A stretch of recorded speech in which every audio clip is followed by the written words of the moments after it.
So hello guys, आपका मेरे channel technology weapon study with games पे स्वागत है। तो आज हम करेंगे शिक्षा निदेशालय की तरफ से दी जाने वाली वर्कशीट नंबर 22, जो कि क्लास 9th की और सब्जेक्ट है सामाजिक विज्ञान और डेटेड है 28 अगस्त 2021।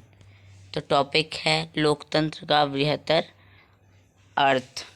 तो आइए करते हैं हम स्टार्ट अपना टॉपिक।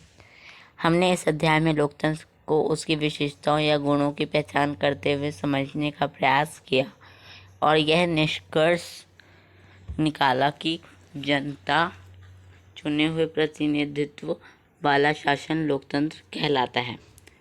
हम जिन देशों में लोकतंत्र होने की बात करते हैं वहाँ सभी लोग शासन नहीं चलाते, बल्कि लोगों की तरफ से बहुमत को फैसले लेने का अधिकार होता है। बहुमत का शासन भी चुने हुए प्रतिनिधियों के माध्यम से होता है। प्रतिनिधियों के द्वारा ही शासन क्यों? तो हम ये पढ़ते हैं। आधुनिक लोकतंत्र शासन व्यवस्था में बहुत अधिक लोग होने के कारण सबको एक साथ बैठाकर सामूहिक फैसला कर पाना संभव नहीं हो सकता।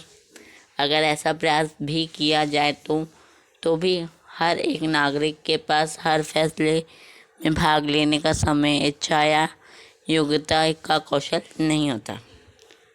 विभिन्न स्तरों पर लोकतंत्र, जरा सोचो।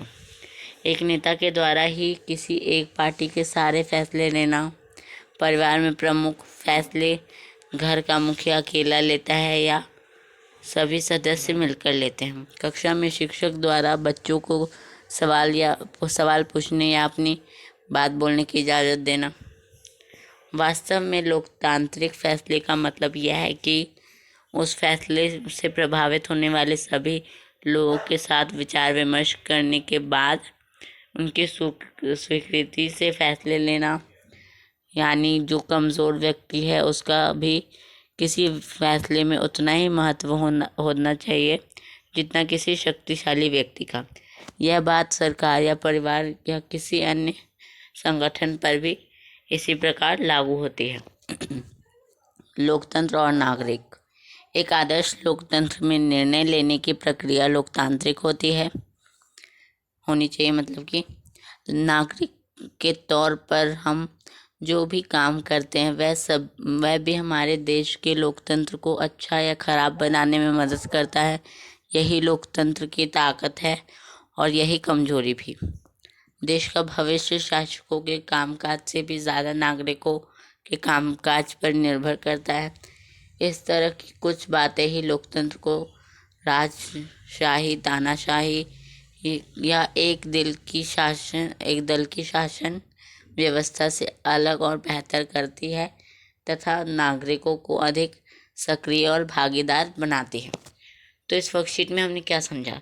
तो इस वर्कशीट में हमने समझा कि हम पहले पढ़ते हैं तो जनता ही अपने प्रतिनिधियों को चुनाव करती है। प्रतिनिधि जो भी अंतिम फैसले हैं वो लेती है।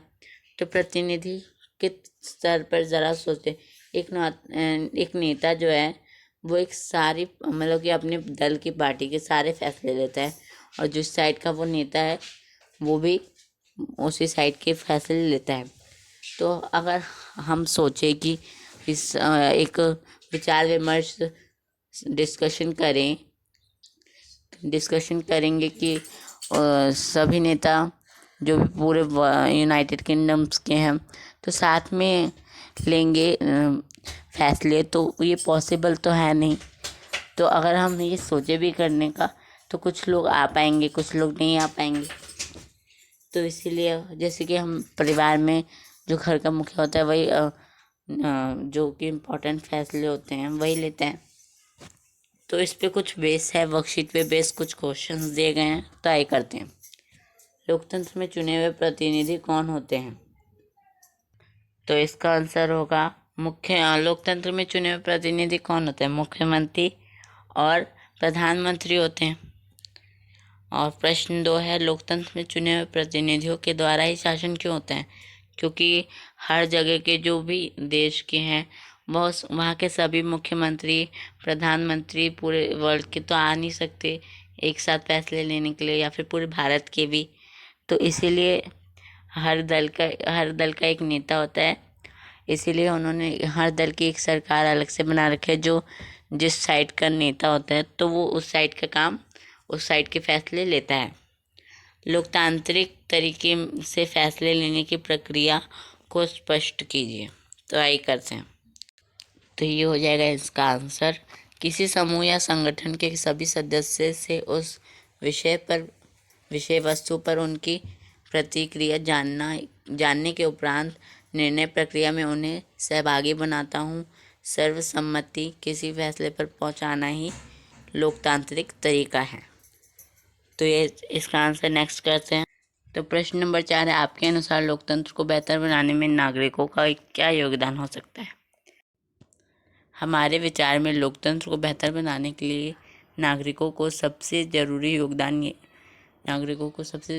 योगदान ये करना चाहिए कि वह जागरूक और विवेकशील बने। एक जागरूक और विवेकशील नागरिक ही सही जनप्रतिनिधि का चुनाव कर सकता है। नागरिक जनप्रतिनिधियों को धर्म, जाति, समुदाय के आधार पर ना चुने, बल्कि उन्हें उनकी योग्यता और ईमानदारी के आधार पर ही चुने।